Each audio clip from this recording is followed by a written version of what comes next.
Halo teman-teman, aku ada di Mermaid Leather. Ini pembuatan dari skinnya fish. Jadi kulit ikan itu ada di sini. Biar kita lebih lihat semuanya lagi di dalam. Ini kita pakai sepeda dari offshore.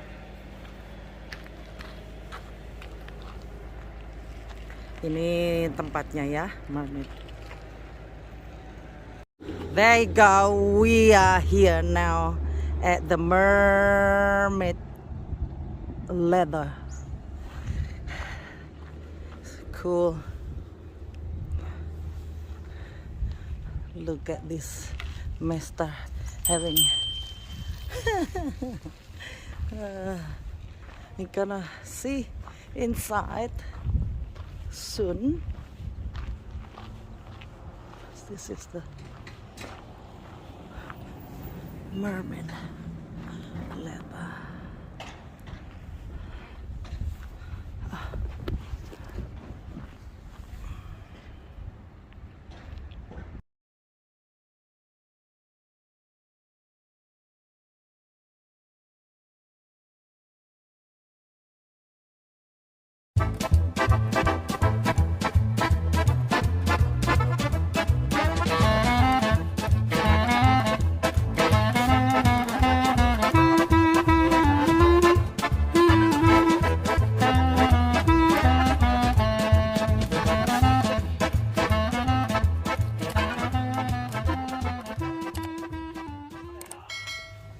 Yes, beautiful. Have you seen fish leather before? No, No.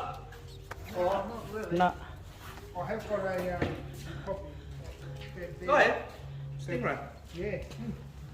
Yeah, I do some stingray product. Unfortunately, with this whole COVID situation, the stingray that I use comes from Thailand because all stingrays are protected in Australia, well, commercially anyway, and that comes from Thailand. Yeah. That I stuff. got that and I bought it in a barley shop. In Bali. Yeah, But you've got a that lot one of the there. stingray comes from Thailand. They actually farm it as a food. Oh, okay. So I bought it Anyway. in a really nice shop.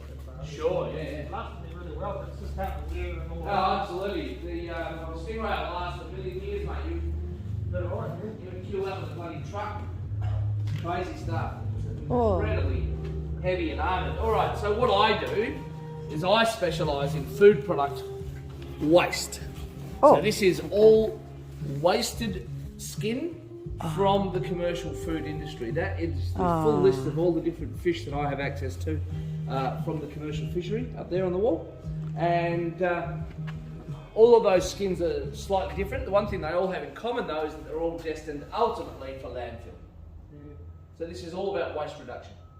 Waste production. As you can see, the groper is quite a large skin, but also Yeah, this has is a large. very large Oh. scale pocket. That's where the scale What is actually it, used this to one? be. Yeah, groper. Grub. Yeah, blue groper. And is that the Oh my. natural colour? You Oh, haven't coloured wow. anything, haven't you? Absolutely. Completely coloured that. This is wow. your natural colour here.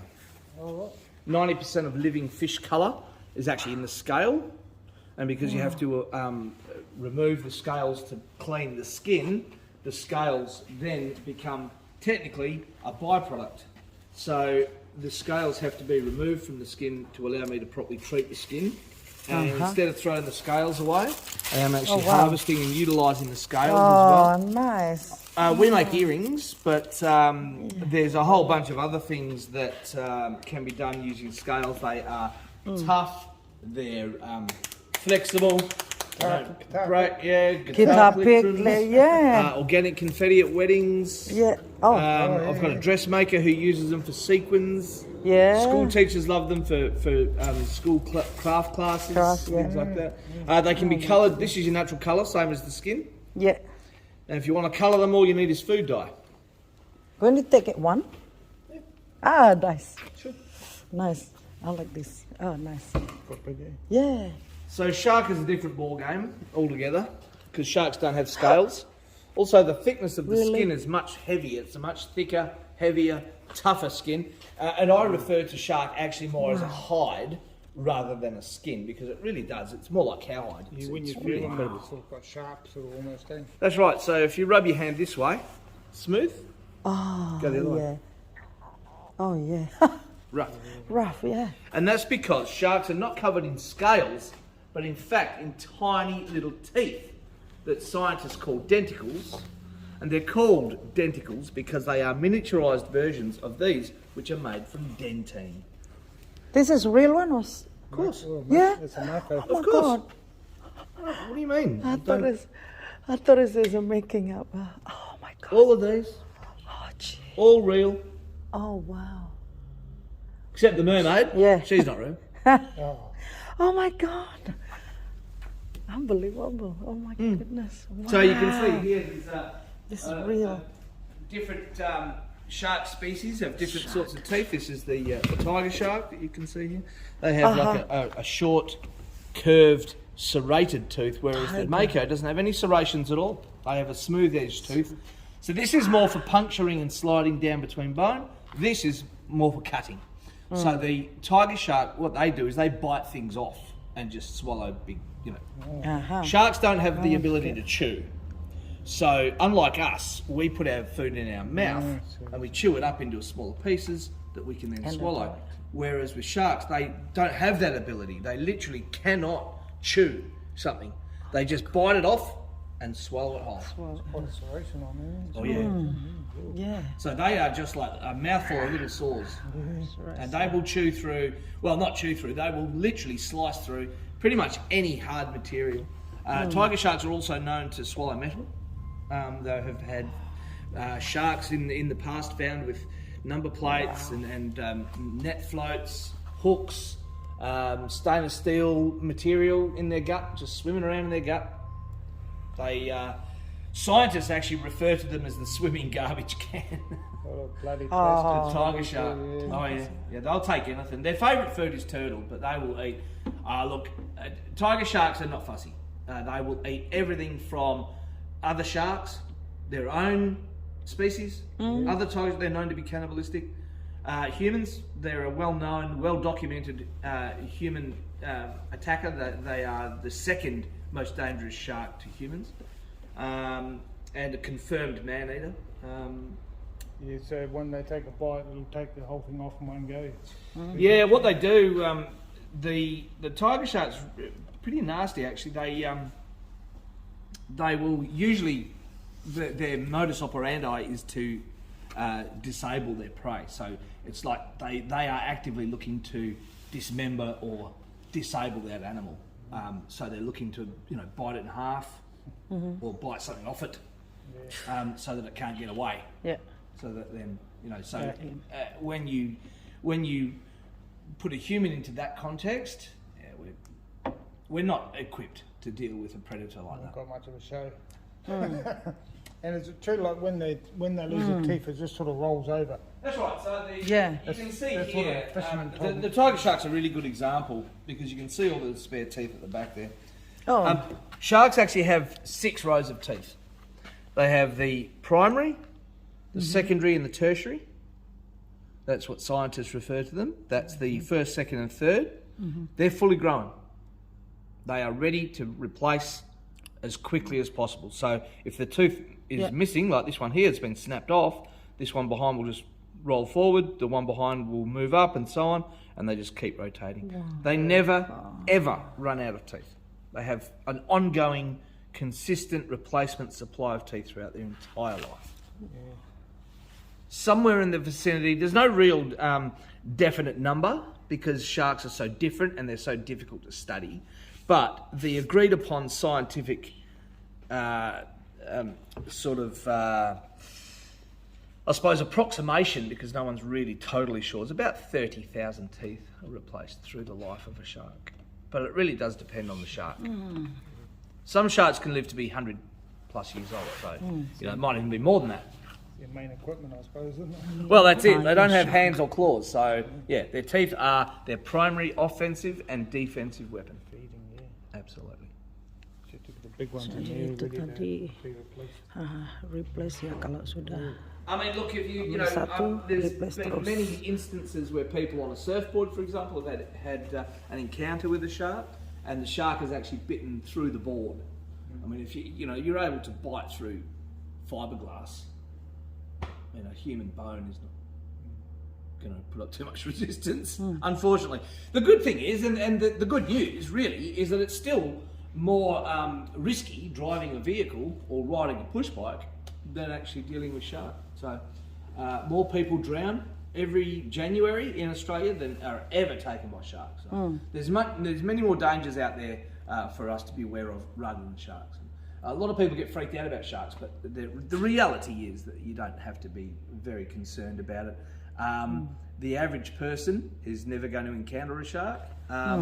Obviously, there are professions and activities that can increase your odds of encountering a shark. For example, surfing, snorkeling, spearfishing. I'm always wary though when I go in the water. You always have that thought in the back of your head, you know. Yeah, I really wouldn't stress it too much because quite literally the statistics. Well, last year the fisheries released the official numbers from the Fisheries Department of human encounters with sharks. It was 19 globally.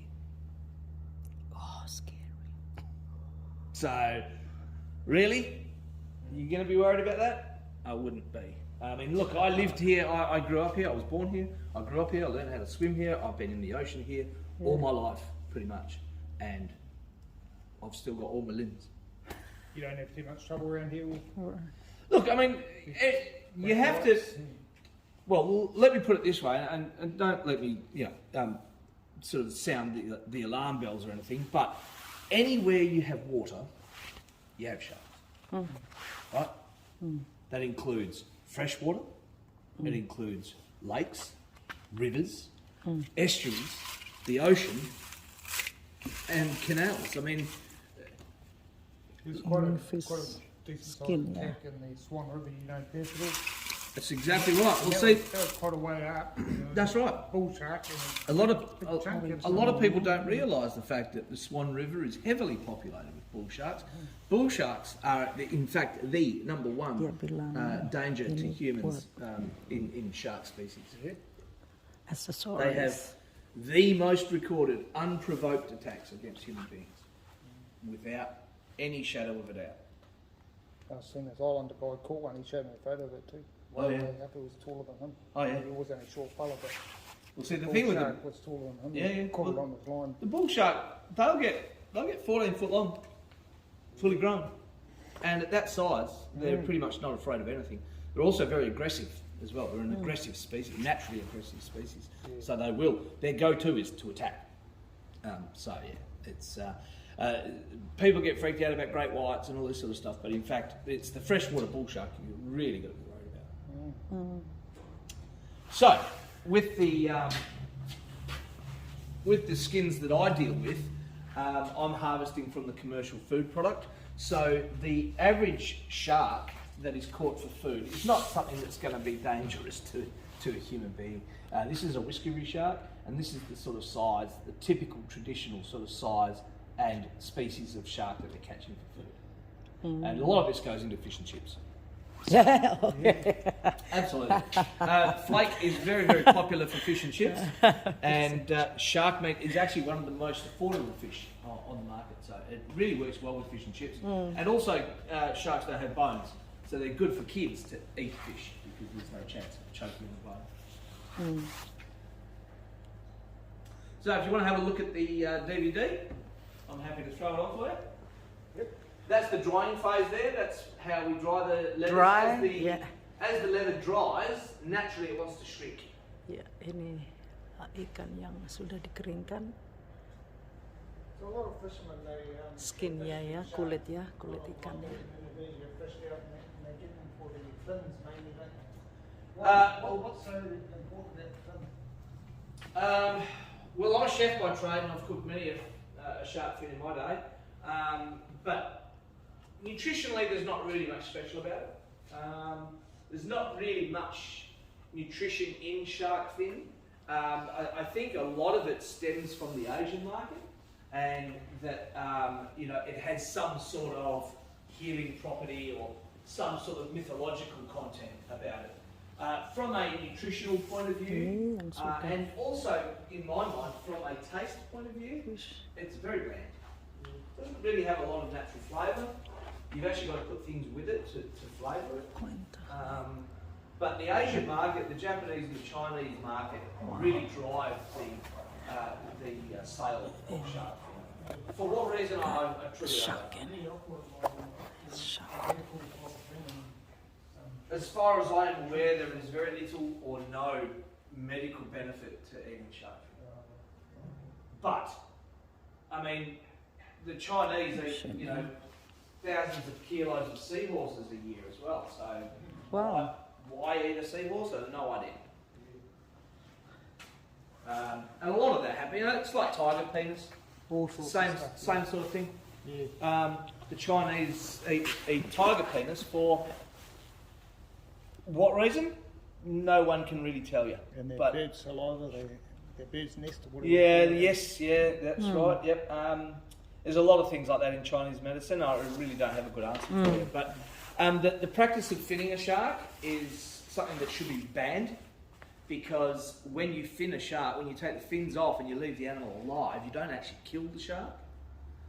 Its heart is still beating. You can take the fins off a shark and it's perfectly able to stay alive as long as it can breathe. Unfortunately, without the fins, the shark cannot swim, therefore it cannot breathe once it stops moving. So it'll sink to the bottom of the ocean and suffocate.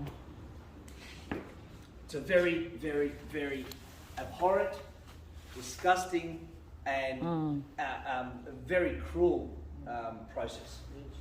With the shark process in Australia, there is no finning. It's a banned practice in Australian waters. And so when they take the shark, they take the whole shark, they lop the head, that's the only thing that's wasted, everything else they use.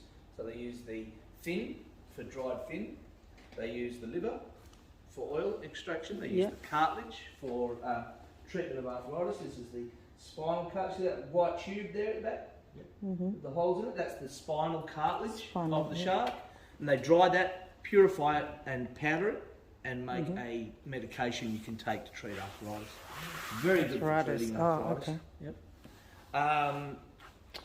They use the meat for fish and chips. They use the skin for leather, and the teeth can also be extracted. You can take the jaw out and extract the teeth for jewelry.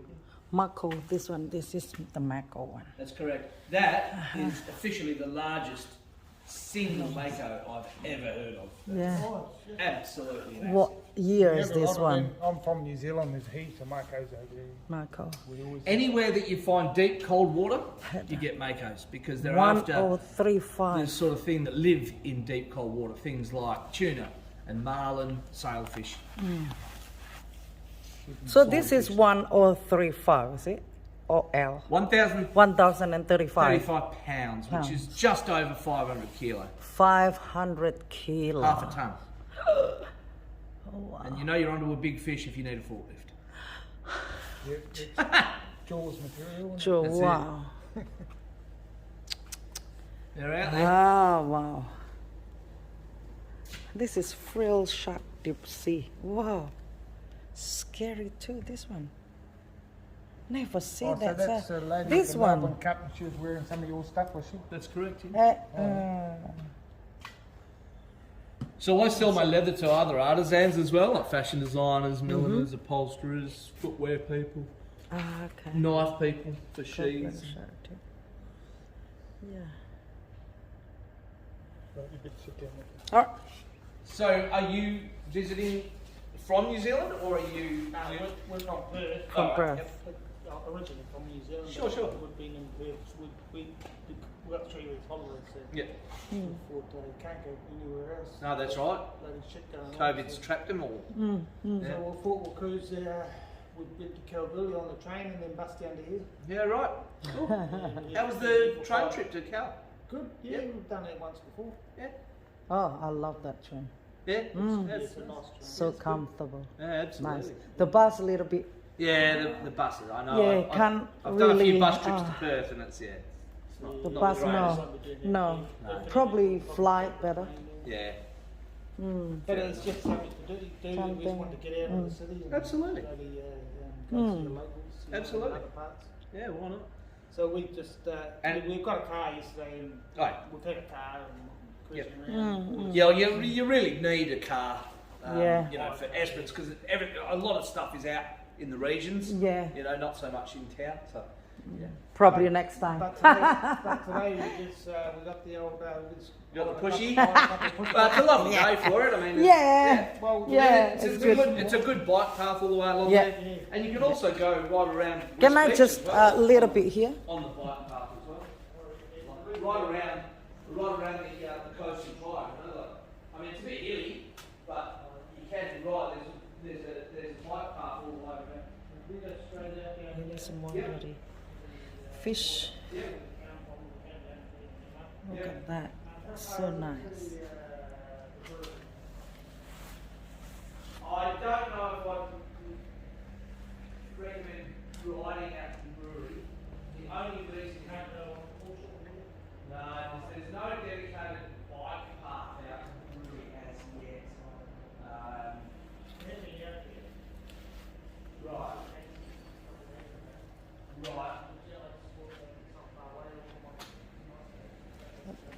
Well, Banyak sekali nih fish skin.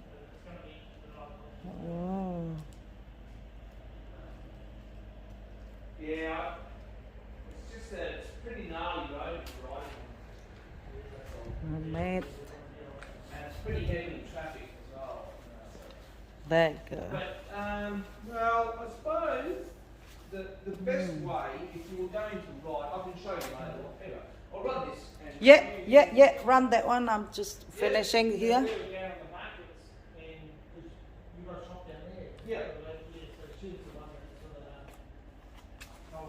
Oh, nice. I'm surprised they didn't tell you about the 2 to 5 because they are aware of my opening times. Oh, don't worry about that. Google bloody hell. Google said I was closed yesterday.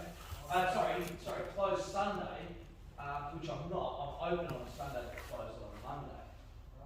So Google got it wrong. I have to Yep. Now, I wouldn't trust anything Google says. Okay. All right. Watch that. Hope you enjoy. Hi there. Welcome to Mermaid Leather. My name's Andrew McDermott, co-founder of Australia's only fish and shark leather tannery. What you're about to see is a series of segments from TV programs that have featured us over the years, starting with the Discovery Channel video that aired in the US back in 1991. So sit back, relax, and enjoy the presentation. Fishermen like these have begun to view sharks in a whole new light. US. Drew McDermott works for a commercial fishing company, and sharks are his bread and butter. One big difference between their work, however, and that of the foreign competition is that in this case, the whole shark is used. No part of the shark is wasted. The result is a thriving business, one which not only earns money, That but small which shark. protects the shark stocks in the wild by making the resource stretch farther. Drew's partner, Bob Buck, explains. In a very, very short period of time, I've seen several fish stocks brought down to a point where management is vital. At the same time, learning all of that and seeing these things happen myself, it became quite clear that if the stocks were going to still be here for future generations, that we had to take a variety of different types of action.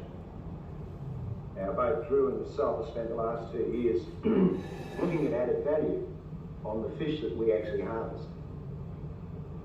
None of this fish is imported, it's local product. It's the fish that we harvest from the sea, and these are the results of our labour. With the shark here. What's in the bronzy? That's a piece of small bronze whaler, which is very strong. It's 7 times stronger than cowhide of the same thickness. And as you can see, a little thin strap like that's pretty unbreakable. It's also very flexible. It's colour fast, 80% light fast. It's water resistant, and it's also dry cleanable. It takes the stitch very well. It's excellently suited excellently to clothing, and fashion accessories. For McDermott and Bub, the objective was to develop a shark industry that could be sustained by harvesting a small number of sharks and using every conceivable part of the animal for profit. The last thing we want to see is our resources totally destroyed for very, very little value. It is an approach which works in the best interest of both man and shark, combining sound conservation practice with the tried and true principles of business.